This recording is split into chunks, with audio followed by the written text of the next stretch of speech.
नमस्कार। हम सभी को एक कॉमन प्रश्न परेशान करता है, वो है मल्टीविटामिन्स हम कब तक खाएं। हमने बहुत ज़्यादा सर्च किया, हमने यूट्यूब पे सर्च किया, गूगल किया, हमने बहुत कुछ किया, लेकिन काफ़ी सारे साइट से हमने इस डाटा को लेने की कोशिश की, लेकिन हमें इस बारे में कोई जानकारी सही प्राप्त नहीं हुई है। तो इस वीडियो में हम जानेंगे किस तरह से हम समझ सकते हैं कि हमें मल्टीविटामिन्स जो टैबलेट्स होता है, ये भी कोई भी ऐसा फॉर्मूला जो मल्टीविटामिन्स है, तो उस टैबलेट को या उस फॉर्मूले को हम कितने दिन तक ले सकते हैं, कब हमें बंद करना चाहिए, या फिर उसकी टॉक्सिसिटी अगर होती है तो क्या टॉक्सिसिटी होगी, हम कैसे पहचानेंगे कि हमें ये टैबलेट्स या मल्टीविटामिन्स फॉर्मूला बंद कर देना चाहिए। तो कुछ विटामिन्स के बारे में हम समझेंगे यहाँ पर, और ये भी जानेंगे कि टॉक्सिसिटी अगर होती है तो आप इसे कैसे पहचानेंगे। एक कॉमन सी बात आप समझ लीजिएगा, काफ़ी सारे हायर लेवल के जो डॉक्टर्स हैं उनके वीडियोस पर भी मैं गया और उनको भी मैंने सर्च किया कि वास्तव में विटामिन्स जो होता है मल्टीविटामिन्स, इनके अलग अलग क्या क्या राय है, और मैंने देखा कि सबकी अलग अलग राय है। कोई कुछ बता रहा है, कोई कुछ बता रहा है। तो मैं यहाँ पर आपको कंफर्मेशन ये देना चाहूँगा कि आपको मल्टीविटामिन्स कब तक लेना चाहिए। मल्टीविटामिन्स में काफ़ी सारी ऐसी विटामिन्स होती हैं जो आती हैं, जैसे कि विटामिन सी है, विटामिन ए है, विटामिन ई है, ये काफ़ी सारी ऐसी विटामिन्स हैं जो कॉमनतः एक ही टैबलेट में कॉम्बिनेशन करके बना के दे दिया जाता है। जैसे कि हम सब्जी बना रहे हैं, उसमें हमने शिमला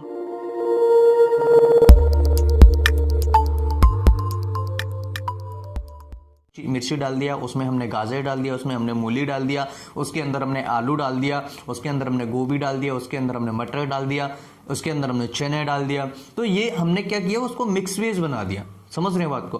तो उसका टेस्ट क्या होगा, उसका जो काम करने का तरीका क्या होगा, वो थोड़ा सा अलग हो जाएगा। लेकिन यहाँ पर हम सब्जी को छोड़ के अगर मेडिसिन की बात करें तो यहाँ पर कुछ समस्याएं होती हैं, जैसे कि कुछ दवाइयाँ अपने आप में कंट्रोवर्सी होती हैं। जैसे कि मेरे सामने अगर मेरा कोई आदमी बंदा खड़ा हुआ है तो वो मेरे हो सकता है अगेंस्ट हो, समझ रहे हैं, तो वो कंट्रोवर्सी चलती है वहां पर। तो कई ऐसी दवाइयां होती हैं जो कंट्रोवर्सी चलती हैं, लेकिन मल्टीविटामिन्स के अंदर ज्यादातर ये देखने को कम मिलता है। तो यहाँ पर इसको एक ही कढ़ाई में, समझ रहे हैं, एक ही कढ़ाई में सारी सब्जियों को मिलाकर के मिक्स वेज बना दिया। तो इसी तरीके से मल्टीविटामिन्स को यहाँ पर हमें प्रोवाइड करा दिया जाता है। अब बात करते हैं कि किस तरह से हम इसे यूज कर सकते हैं। देखिए, जो वाटर सॉल्युबल्स मेडिसिन होती हैं उसे आप खाली पेट ले सकते हैं। क्यों? क्योंकि वाटर जैसे अंदर जाएगा पेट में, जो आपने टैबलेट के साथ में जो वाटर लिया है उसके साथ ही घुल के आपके शरीर में काम करने लगेगी, जैसे vitamin C, vitamin A, okay, और फॉलिक एसिड्स वगैरह जो होते हैं, कुछ और भी इंग्रेडिएंट्स होते हैं जो वाटर सॉल्युबल होते हैं। तो ये कॉमन था। विटामिन सी और विटामिन ए जो होता है, हम आमतौर पर इसे लेते रहते हैं। तो यहाँ पर जो वाटर सॉल्युबल है उसे हम खाली पेट ले सकते हैं, और जो वाटर सॉल्युबल नहीं है उन्हें हम खाना खाने के 1 या 1.5 घंटे बाद ले सकते हैं। कुछ विटामिन ऐसे होते हैं जो खाना खाने के तुरंत बाद लेनी पड़ती हैं।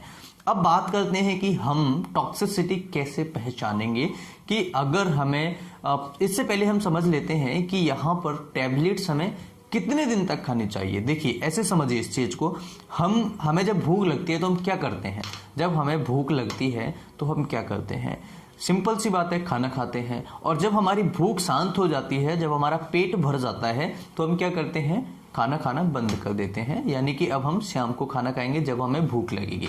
इसी तरीके से जब हमारे शरीर में विटामिन्स की कमी होती है, विटामिन्स की कमी होती है, तब इस टैबलेट को हम लेना स्टार्ट कर देते हैं। और जब ये शरीर में इसकी पूर्ति कर देता है तो अब इसे लेना बंद कर देते हैं। राइट? मुझे लगता है कि ये आपके लिए बहुत सटीक एग्जांपल होगा समझने के लिए। तो यहाँ पर हमें कुछ नहीं करना है, सिंपली जब तक हमें भूख लगती है, जब तक हमारा पेट नहीं भरता है, तब तक हम खाना खाते हैं। पेट भर जाता है तो हम खाने को एक साइड में रख देते हैं। इसी तरीके से मल्टीविटामिन्स के साथ में यही होता है। जब तक हमें इसकी कमी है मल्टीविटामिन्स की, तब तक हमने लिया। उसके बाद में जब हमें लगा कि इसकी पूर्ति हो गई तो हम इसे बंद कर देंगे। राइट? चाहे वो 10 दिन में हो जाए, चाहे वो 15 दिन में हो जाए, चाहे वो 1 महीने में हो जाए, चाहे वो 4 महीने में हो जाए। राइट। ये डिपेंड करता है कि आपकी डिसीज कौन सी है, आपको कितनी डेफिशिएंसी है और आपको क्या क्या सिम्टम्स उस विटामिन से रिलेटेड देखने को मिल रहे हैं। हालांकि ये एक आध महीने से ज्यादा नहीं चलता है, लेकिन ये डिपेंडेंसी होती है, एक डिपेंड होता है कि कौन सी बीमारी में कितनी मल्टीविटामिन्स देनी है। ओके, तो यहां पर ये एक चीज क्लियर हो गई। दूसरी बात, हमें कैसे पता लगेगा कि मल्टीविटामिन्स जो है वो कंप्लीटली हमें बंद कर देनी चाहिए। देखिए, जैसे कि विटामिन ए है, उसकी डेफिशिएंसी से आंखों की बीमारियां होने लगती हैं।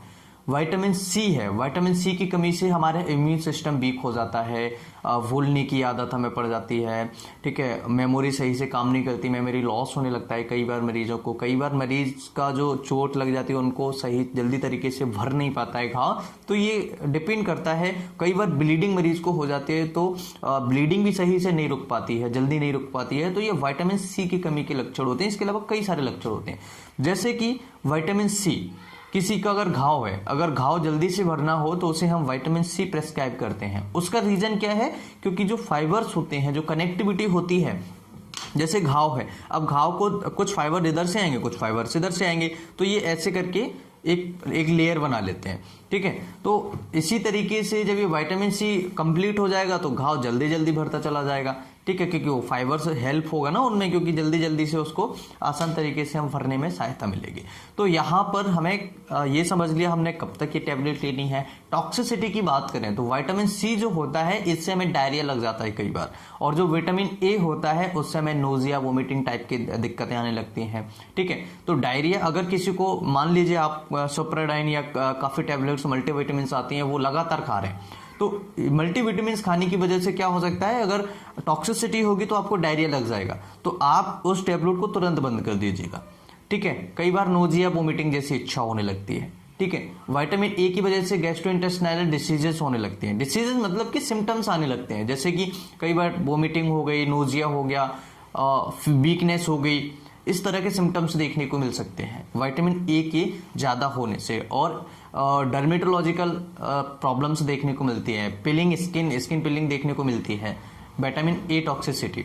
ओके, इसके अलावा क्या होता है कि विटामिन डी है, तो विटामिन डी अगर ज्यादा खाएंगे, ज्यादा लेते रहेंगे, हमें पता ही नहीं है कि कितना लेना है, तो यहाँ पर क्या होगा, विटामिन डी की वजह से हमारे शरीर में स्टोन फॉर्मेशन हो जाएंगे, स्पेशली किडनी के अंदर। तो जरूरत के हिसाब से हमें लेनी है, ये इसका करेक्ट आंसर है। और ये डिपेंड करता है, जैसे कई बीमारियां हैं, आंतों से रिलेटेड है, ट्यूबरकुलोसिस है, तो उसमें मल्टीविटामिन साथ में देना पड़ता है। उसका कारण क्या होता है कि कुछ दवाइयां ऐसी होती हैं जो बिना मल्टीविटामिन के काम ही नहीं करेंगी शरीर में, स्पेशली ट्यूबरकुलोसिस की बात कर रहा हूं मैं, तो यहां पर हमें मल्टीविटामिन देना पड़ता है। और स्पेशली एक विटामिन ऐसा होता है जो देना पड़ता है, एक अलग वीडियो में इसके बारे में हम डिस्कस करेंगे। तो आज के इस वीडियो में मुझे लगता है आप सभी की क्वेरी, जो आपका क्वेश्चन था, कंफ्यूज नहीं होना है, बिल्कुल भी कंफ्यूज नहीं होना है। बहुत सिंपल और सटीक आंसर मैंने इस वीडियो में आपको दिया है, और कहीं ज्यादा भटकने की जरूरत नहीं है। ये डिपेंड करता है कि आपके सिम्टम्स कब तक सबसाइड हो रहे हैं, कब तक डिसअपियर हो रहे हैं, और ये डिपेंड करता है कि आपके अंदर डेफिशिएंसी कितनी थी, और ये डिपेंड करता है कि आपके डॉक्टर को क्या लग रहा है, क्या दिख रहा है आपके अंदर जो सिम्टम्स के बेसिस पर। तो यहाँ पर आपको कुछ भी कंफ्यूजन होने की जरूरत नहीं है। जिस तरीके से हमारा पेट भर जाता है खाना खाने से, उसी तरीके से जब इसकी पूर्ति हो जाती है तो इसे हम बंद कर देते हैं, दैट्स ऑल। कोई कंफ्यूजन नहीं है, बिल्कुल भी आप निश्चिंत रहें। और ज्यादा समय तक आपको मल्टीविटामिन नहीं लेनी है। मैंने आपको टॉक्सिसिटी के हिसाब से बताया, टॉक्सिसिटी भी मैंने आपकी कुछ मल्टीविटामिन जो जनरल होती है उनके बारे में बता दिया, तो आप इस चीज को ध्यान रखें।